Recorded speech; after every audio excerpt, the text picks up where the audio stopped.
So we've been talking, as everybody knows, about the H-1B visa controversy here on the TMI Show and how it might be affecting tech workers here in the United States, where the H-1B program has prompted a 5% decline in computer science majors. People are like looking at that and they're like, I don't know, I can't compete with these H-1B visa people because they're going to earn less than me, so I'm going to get out of this.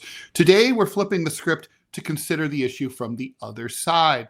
India, which supplies the vast majority of H-1B visa workers to the United States. Indian tech sector leaders are worried that the program is poaching some of their best coders and developers, creating a neo-imperialist brain drain from India and other tech centers. Joining us, we have V K Samhith. He's the founder of BornMonkie. That's a game development studio in India. He's produced more than 24 mobile games, and he's currently working on a new horror game called Occult Chambers. VK, thanks for joining us here on the TMI Show. Thanks for having me. Yeah, let's show the audience a little bit of the trailers of the stuff that you work on, your new one, if that's okay. Yeah, that'd be great. Yeah. All right, let's take a look right here. I'm going to put this up on the screen.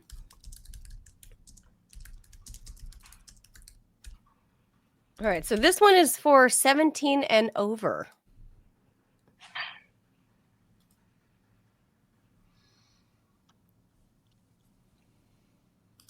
Walk us through that. What type of game is this?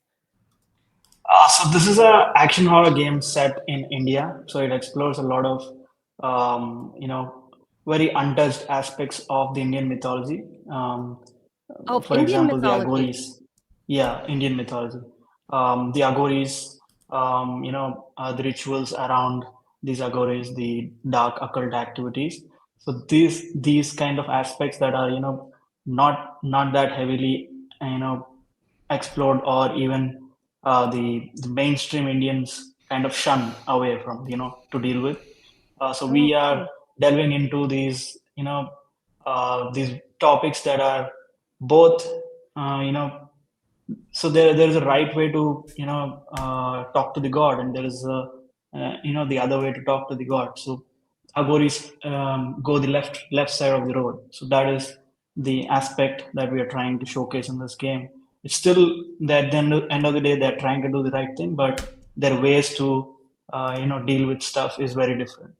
That is the core themes of this game. And we have Dhruv, who is the main protagonist, who is trying to find his father, who has become an Aghori and is involved in great deal of weird stuff. Yeah. Yeah, the graphics are beautiful from what I've seen, what producer Robbie has shared with us. So you've done a masterful job. So speaking of that, we obviously, you've heard here in the US, there's been major talk about all these H-1B visas and how the vast majority of them coming from the tech sector are coming from India. But we've only heard the American side of this, saying, oh, they're taking American jobs, blah, blah, blah, blah, blah. What does it look like on the other side in India where, well, if we're taking supposedly India's best and brightest, where does that leave India? Yeah, I mean, this has been a major problem since the beginning of IITs, right? Like when IITs were found, the IITs are Indian Institute of Technology. These are institutions that were set up by the government to educate and increase, computer science or like overall technology graduates. But instead of helping India itself, a majority of them would leave the country. And that has been the pattern from when it started 60 years ago, 60 odd years ago. And we've still, the major choice, the majority of the choice for these, brightest minds from India, usually the number one choice would be the US. They preferred, considering the cost of living, considering, the wages they could earn in these countries, the lifestyle that it offers. This has been a very and I would say attractive career style or opportunities for them. So this has been like that forever, and this has only gotten worse in the last 10 years, where the new government came in. A lot of taxation has increased drastically, where GST is close to 18% to 28% on different items.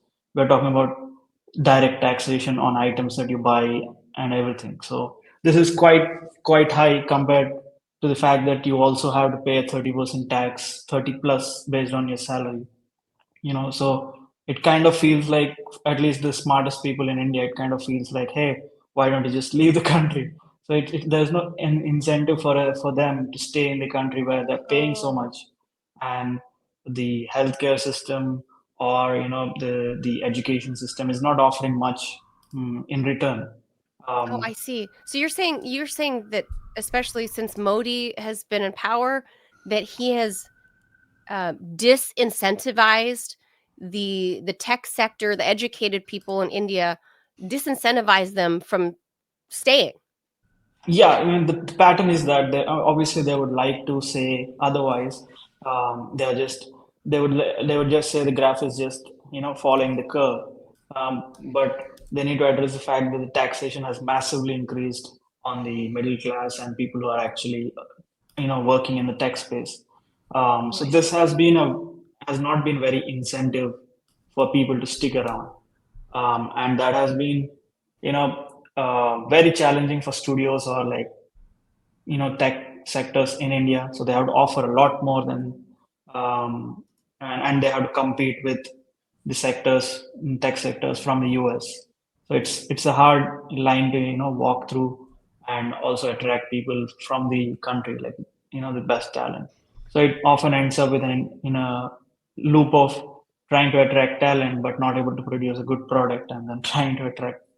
It's just trying to catch up, and it just never happens because we are unable to sustain this, good talent within the country for many reasons. Yeah. It prevents growth, you would say, in tech sector in India? Yeah, regardless of the cycle, there has been great growth in the last 10 years for sure. But I would say the acceleration at which it would have happened has always been, decreased. So like we would have been maybe 5 more years ahead if the brain drain was not this bad.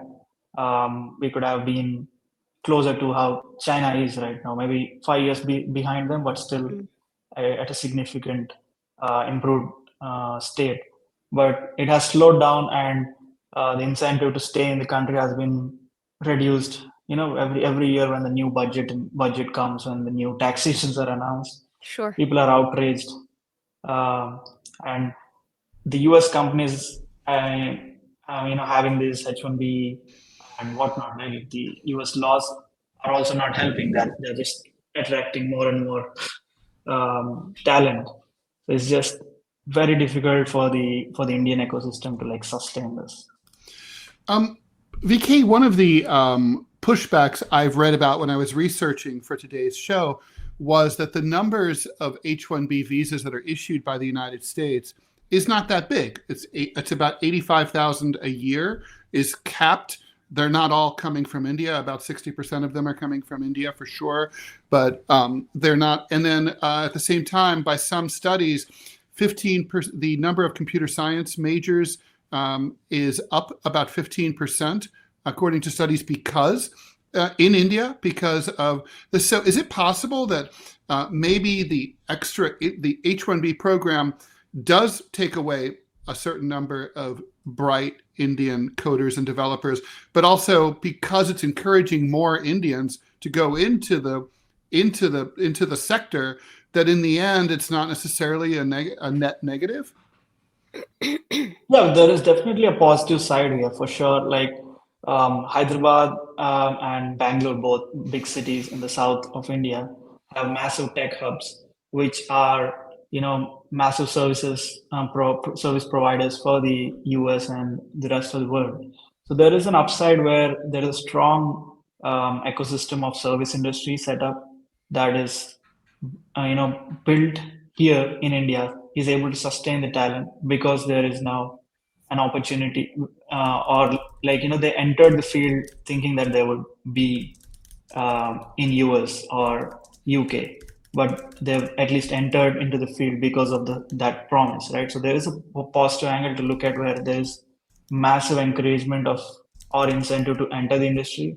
Whether they get into the US, UK, or these countries is secondary. But now we have this influx of great talent regardless. So I would say there is a good positive side of increased talent for sure. Like the number of people entering IT is way higher.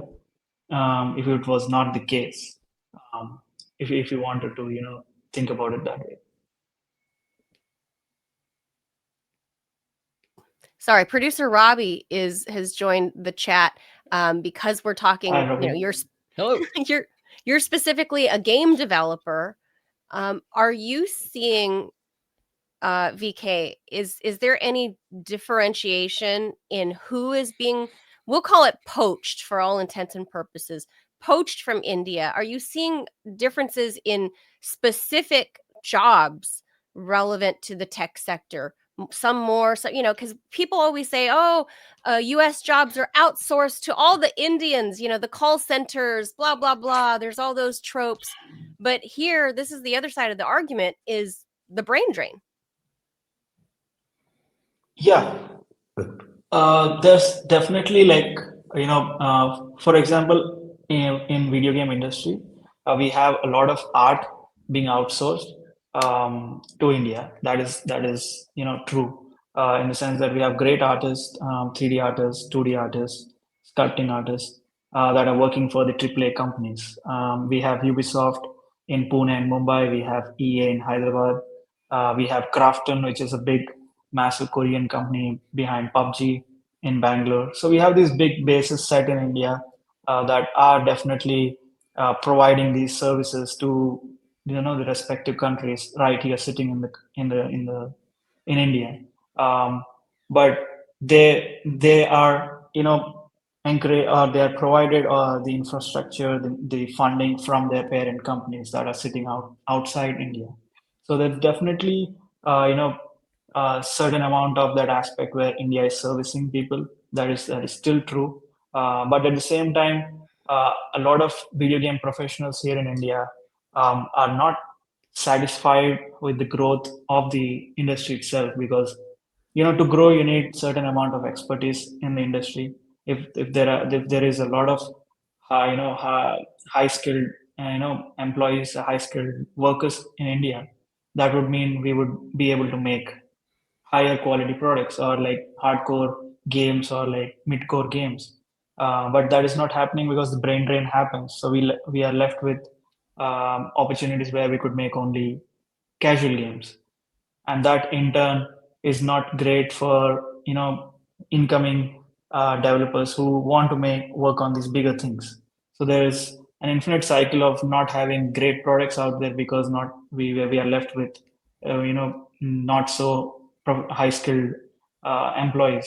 And then this continues in such a way that anytime a studio produces higher quality employees, high quality professionals, they are looking at Indian studios as a stepping stone so that they can get into these AAA studios. VK, so they would work. Yeah. How do you? I mean, how many of these 80 of these, let's say, roughly 60,000 Indian tech workers who come to the United States? How many do you guys get back? I mean, they lose their visas if their company is finished with them, or goes out of business, or cuts them loose for whatever reason. They have to go back home, right? I mean, do you get them back? Yeah, so few of my friends here in Hyderabad are people who came back after the visa expired or whatnot, right? Like a bunch of them are still working on contract. A bunch of them have lost their jobs. So even if they come back, there is some sort of arrangement there where they could still keep working with the game studio or with the tech company. They do come back for sure, because the system is set up that way. But they also move to other countries as well. So that is another pattern that we see. How do you, I mean, when you talk to the people who did this, I mean, there's a sense here, one of the criticisms has been that it's like indentured servitude. They come to the United States. They can't complain very much about, like, say, poor treatment, long hours, low pay, or whatever, because if their boss doesn't like them, they're gone, right? So is that a reflection of reality, or when they come back, are they like, no, it was what's their report of, did they feel like they were not able to pressure their bosses for a raise or whatever? Do they feel like indentured servants or not? I would say that was, I mean, at least from folks that I've talked to, my close friends and whatnot, it was always that these people worked on some of the bigger titles like AAA games and big studios. So their experience might not be the same for everyone, but they had fairly, clean and decent work culture in their companies. Mm-hmm. They were more than happy to work on these titles, shipping these titles. They had great pride in working with the rest of the industry. For sure, like, there could have been certain amount of fear that they might not be able to push their promotions, or like ask for a raise when they wanted to, considering they might be sent back a few months later to India and whatnot. So there will be few situations where they might have felt weak, but most of their experience has been that it has been great working with these AAA developers, these AAA studios, and they were never genuinely exploited, if that is the word we are looking for. Yeah. Few of them also had, well, I mean, it's a more relative benefits term. like, It's a yes, relative yes, term, right, VK? So, I mean, depending on yeah, how you're used to being treated wherever you're from, coming to the US where there are labor laws, so yes, it's a relative, conversation to each individual person. And well, with for that, sure. because it's relative, especially because the mostly, let's just say young men, because mostly it's young men. Let's face it, right? And they come to the US, they make US dollars, even though they could be earning more, but that's, as compared to some American worker in the same job position, but that's a different conversation, right? But the money that they do earn is in US dollars. And we have to imagine, because I'm Asian too, and I understand the culture, right? There's a great deal of remittances that go back to mom or dad Yeah. or grandma and grandpa family. Um, you got to consider that's got to be a boon for those young men, though, right? Which is incentivizing them to come to the US. Yeah, definitely. Like, the amount of money even the juniors make in video game industry is quite sizable compared to what we pay here, considering the lifestyle and the money that we make ourselves as studios. So that is marginally different. We are looking at massive, difference in dollars, where they could afford to buy a house here in India and still keep their job. And that is a pattern that we've seen a lot with my friends, where they're they've paid off their student debts, whatever it was, that were there here in India. And there are instances where they are permanently stuck in US as well because of their student debt. So it's the coin has two sides. So there has been people who are who accepted offers just so that they could at least pay a portion of their student debt, right? There's definitely few friends who accepted jobs, which other people from other countries would have got paid higher for the same position. They definitely had accepted these jobs just so that they can get out of college and have a real job in the industry. Especially video game industry being so hard to break in, they definitely are pressured into taking low paying entry level jobs in the industry. Yeah. I have a That has question been for the you. case, yes. Yeah. Go ahead. Finish your thought there, VK, and I'll jump in. So what my question is, and y'all, for full disclosure, as y'all know, I am a gaming content creator. I stream on YouTube and on Rumble. And on last Thursday, I was actually able to do a test play of the Occult Chambers game. If you like horror, it's a great game. Dark as hell. I got lost. VK comes to the chat, says, "Hey, you're lost. You're going the wrong way." It was great. But now what my question is, is, especially here in the West with Western gamers, there is a big perception that the AAA studios, they're too afraid to make games that are controversial or edgy.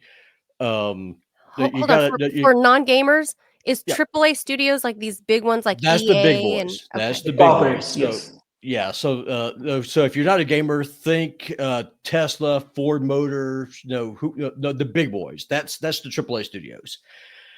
And a lot of them, what they're doing is that they're kind of they're making games that are more made around having to go to a game store, have to buy items, buy what they call microtransactions, buy little perks that kind of help you get through, or they just come out with a game that's very preachy, kind of like Dragon Age: The Veilguard. I thought the gameplay was the gameplay was fun. The story sucked, at least in my opinion. And so a lot of Western gamers, they are going to Asian studios or small independent ones like BornMonkie, which is why I first met VK in the first place. Great guy, great company. How are Asian games how are y'all attracting the Western audience? Is it because of the backlash against political correctness, or are y'all just making better games? I mean, at this point, it's more about fresh content. I feel there's been a lot of video games that were set in Europe, a bit more in terms of numbers in US. So we have games that have explored their own cultures. The reason why Assassin's Creed as a franchise works is they keep changing the setting, but even they have lost their way with the new games. What's happening here is at least the new gen gamers are like people who are tired of these old mechanics that are just have not changed at all for a while. They want to have new experiences, not just a reskin of whatever they previously bought. So they're looking for fresh experiences. I've seen Indonesian horror done well recently. I talked to a publisher. He said that there was an Indonesian horror game that they made. It sold very well in Indonesia and then also a bit more in Europe. So I feel like people are looking for fresh experiences and definitely games that are just trying to be video games, right? Like they're not trying to be a moral police or trying to teach you what's right or wrong and just be entertaining. So games recently from Asia, I mean, this 2024 has been a great year for Asian games, like from Stellar Blade to Wukong from China. That they've done great games that have redefined what video games were supposed to be, right? Like the good old video games, just trying to entertain the gamers, not trying to teach you something. I mean, there is a place and time within the game where you teach someone something, but the entire game's point is necessarily not supposed to be revenge is bad or something like that. Yeah, no, I completely agree. I mean, I like, and for people who aren't gamers, sorry, I'm going to bore you a little bit, but I like what's called an open sandbox game where I can go in, I can explore, where I get to make the decision. And it seems more and more Western gaming companies, they are trying to pigeonhole you, like you have to go a certain way, your character has to act a certain way, or you get punished. I don't like that. That's one of the reasons I like Baldur's Gate 3 so much. If I want to be a genocidal maniac, I can do this, and that's one of the reasons you could just join the IDF. Right? Why not? So this, like, let me throw this at you two gamers, because I think I'm speaking for me and Ted. I think neither Ted or I are gamers, but right. Is it because is the gaming space becoming overly politically correct in the West? Yeah. Yes. Yeah. Huh. So what was happening to movies, at least Hollywood? We've been getting lately a lot of movies that are not greatly being appreciated by the wide audience, but still they're being made. Just like that, when I feel like when a medium becomes very successful, it attracts the wrong parties. Like the wrong people get attracted to these industries, and they start to push in their agendas, and then eventually it just loses its touch. What's happening right now is before, like at least 2010, 2015s were about what would gamers like, how would we how would we make more sales by giving them what they want. Now it has been like, how do we make these gamers understand our agendas? How do we make sure Like woke we get mostly. yeah, Yeah. that is one problem there. Yeah, yes. Oh, So so that's one so of the like reasons the why. Oh, go ahead, Manila. cartoon big boobs and stuff, or not cartoon gaming, like in gamings, the artwork, the big boobs and gratuitous sexual innuendo is no longer accepted, I guess, in Western Yep. game world. Yeah, so there's always been a set of games that have done this hyper sexualization of the characters, right? Like always been a set of games that have done that, and they have attracted a certain set of audience. So that has always stayed in gaming. But there was the rest of the game where there were beautiful characters, not overly done. We still had great looking, main characters. We still had, stories being told that were universal rather than, you know putting a certain demographic in the center. So we had games like that, and now we have games like Forspoken, or like games like Dragon Age Railguard, where they are literally telling to the player through like very simple dialogues that this character is oriented this way, this character has this identity. So it has become very very much like breaking the fourth wall and telling, hey, listen to my agendas that I have. uh, it's too transparent at this point that we can tell that you're preaching to us. So I mean, for example, I see Brooklyn Nine-Nine. That's a show I'm pretty sure you guys know. Yes. um, Yes. I mean, that is a show that has done, diversity very well. Like, all the characters, there were a bunch of characters that were very, sexually oriented very differently, but they pulled off these characters very well.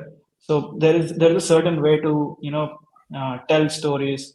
There is a certain way to have diversity, but they're going about it in the wrong way, and they're holding on to all the wrong things and turning off players. Yeah, I mean, it's bad. Like, for example, if you ever watch any of the old, played any of the old Resident Evil games, like Resident Evil 4 or something, Ada Wong is a great example. She's an Asian and very pretty, very sassy, very smart, and very much against the submissive Asian female trope. I mean, she is kind of like an anti-hero. Nowadays, there's a lot of pushback against her, saying, well, she's too sexy, she's too smart, she's too dangerous. And it's just like, stay in your lane. That's why, and again, I'm a content creator. I don't work for BornMonkie. I have never talked to VK before now, on a chat. I don't work for this man, but I 100% support him because independent studios are making a good quality game. And if you're a gamer, you got to support them with your dollars. I mean, that's it. If you want crap games, keep buying your BioWare games. I'm not a gamer, but I do, when I see them visually, I'm not offended by cartoon boobs, so so I'm not bothered by that. But when I don't play games, but when I kind of peruse the world, I appreciate the artwork and the effort that's put in, the creativity that's put into this. It's a lot of work. It is a lot of work. Obviously, it's programming. It's not just like Picasso. Obviously that's a lot of work, but it's one piece, right? And it's on tangible canvas, and it's there, and you can look at it. This is like code and code and code to make it look like this and to make it move. So I can appreciate that sort of art. Do you foresee in particularly in this gaming world, and with people like Elon Musk, big tech giants like that, making tech, I guess, cool? Because he's kind of, whatever anybody thinks of Elon Musk, he's kind of like the bad boy of tech, right? Do you foresee like at least in the gaming world, them kind of in 2025 and going forward, that guys in the tech world are now kind of overlapping with like the manosphere? I mean, that's hard to predict for sure, but there's been like a healthy balance of, hey, we don't like this, you should go back to making good games. So, for example, Ubisoft launched their teasers and trailers for their upcoming game, AC Shadows, which had a black man as one of the samurais, and then it had a massive outrage from the Japanese audience. Wow. Yeah, so now they had to take their time to see, or how to fix that and whatnot. But they've already made a huge mistake of offending a huge gaming audience, right? Japan is not a joke for video games.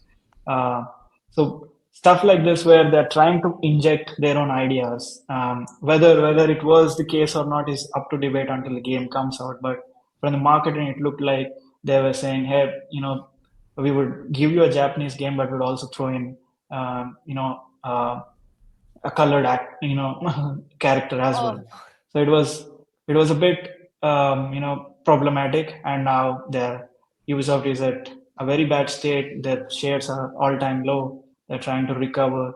So you can see that audience are pushing back. They're telling them very clearly that what they want in video games. But I would say there is still enough money left for these studios that are trying to preach. It'll go on until probably 26, if I'm not wrong, and then things will start to change. There's still some gas left in those weird games. When do you think Occult Chambers will be released? Are y'all planning on releasing it this year? 26 would be the year, yeah. oh wow. Next year. Awesome. Next year. Wow. Okay, gotcha. Wow. It really takes that long and a lot of manpower. I mean, we are just like 8 people. We are a small indie studio. Previously, like few years back, a game of this scale and scope would have been impossible for 8 people to do. But with all the, for example, Unreal Engine and all its, Unreal Engine is the software, the programming software that we use to make video games. This has democratized making high quality games for indie studios. So now we can make these, great looking games. Obviously, there is still work that has to be put in from our end, but all that tech is democratized. We get to use the same tech that the big boys are using in the US and whatnot. So yeah, like there is a massive change in how accessible the tech is, and now people who actually want to make games that are enjoyed by gamers, they're getting a chance to do it right from their own countries. So I feel like what 2024 was a lot of Asian games, I feel you'll see more of these throughout 25 and 26 as well. And because of the massive hole that US has created, or like the Western games have created by alienating gamers, I think there is enough space for us to come in. Good. One moment, I got a piece of breaking news here. Justin Trudeau, the Prime Minister of Canada, has officially announced his resignation just now. That's all. It has nothing to do with gaming. But he's also one of those woke people that, remember, he proposed the legislation based on online activities, that he could retroactively punish you for what you've posted on social media, if it's somehow negative, or like, let's say anti-woke, for example, right? Or maybe you made a game that Justin Trudeau found offensive. He proposed legislation that could punish people, penalize you, jail you. He has just announced his resignation. So I just want to put that breaking news in there. It's a Commonwealth country. So India knows a lot about that, obviously. So this is one of those people. I think what we're seeing here, VK, is a pushback against wokeism that we've seen over the last 10 years. And I think a lot of it, because the young people are all online and playing games, I think part of the pushback is starting with gamers, and that your community doesn't accept this kind of ideology. Yeah, I mean, the point is all about telling true stories, like being very genuine, and gamers are very good at smelling the BS. Like they know when it's not, crafted with good faith. So that has always been there. And whenever bad games have come out that are just trying to preach, they've been called out for sure. Like, And let's that's face it, been the it's just case. art. It's art also, right? Like this is expression, and for me, that's how I view it because I'm not a gamer, but I look at this as art, and I see the community. A lot of people have trash talked the gamer community, and I don't, because I've actually been on the other side of it, witnessing how games are made here in the U.S. at a certain studio in Los Angeles, but I have appreciation for this, but there's the art aspect, which Ted can appreciate, because this is it's expression. It's the First Amendment, at least we have here in the U.S., and people are afraid to do that, to First Amendment here in the U.S. Right, Ted? True. Sadly, very, very true. So how can people support BornMonkie, VK? Like if people are watching this, if they're gamers, they like what they see, how can they support your little 8-man company? What can we do? How can we help you out? You could probably go to the Steam and wishlist the game. That would be great. Yeah, that is good enough. Yeah. Very good. We appreciate so much insight that you brought to this conversation, VK, because really, as we were saying earlier before you came on, is most Americans or most Westerners have only heard, the argument coming from the West, coming from America, like the two sides that are fighting here in the US, the Elon Musk and Vivek Ramaswamy, their argument about why they want H-1B visas. And then you hear the other people that are, super pro MAGA that say this is bad for the US. But on the flip side, why H-1B visas are bad for India as well, For India. right? And yeah. And people don't think about that, and I think it's an important conversation to be had.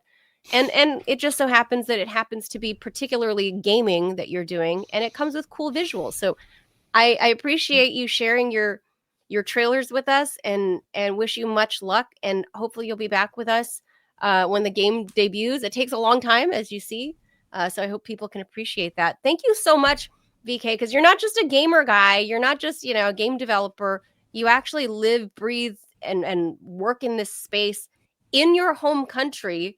And you're, saying something that most Westerners have not bothered to even think about how this can potentially hurt India when you take away the people that could potentially grow the sector at home. And then the US goes and says, pardon my language, but then they say, oh, these shithole countries, right? Yep. They go and complain. Well, you're taking away a lot of the people that would otherwise be changing their home country for the better to bring them. Well, it's theft. I mean, our government does not have the right to not educate our people, then just to steal the educated people from another nation that another country's taxpayers paid to educate in the first place. There's that too. It's wrong. True. Yeah, this is like draining the wealth out of the country and then calling the country poor, right? Like it's there you just go. like that. Yes. Yeah. VK, I mean, come on. The UK and US are famous for doing such things. So, we're just continuing our tradition. So True. Thank you so much for joining us, VK. Hope you'll come back and join us I would love it. pretty soon. I hope. We don't know a lot of Indian game tech guys or game makers, so it's very cool to have you in our Rolodex. Thank you so much. So it was great. Thank you, VK. When I was streaming this game on Thursday, I was lost as a goose in a snowstorm, and he came into my YouTube channel onto the stream and said, Putin, you're going the wrong way. You got to go across the bridge. It was freaking hilarious. The game is freaking dark. If you haven't seen the stream, go watch. It is dark. I was just waiting for something just to jump out and just skewer me. It was freaking awesome. Cool. It looks really, really cool. So it was badass. Great game. Your launch. Thank you, VK. We'll see you again, I hope. Thank you, guys. Thank you. Bye-bye. Bye-bye.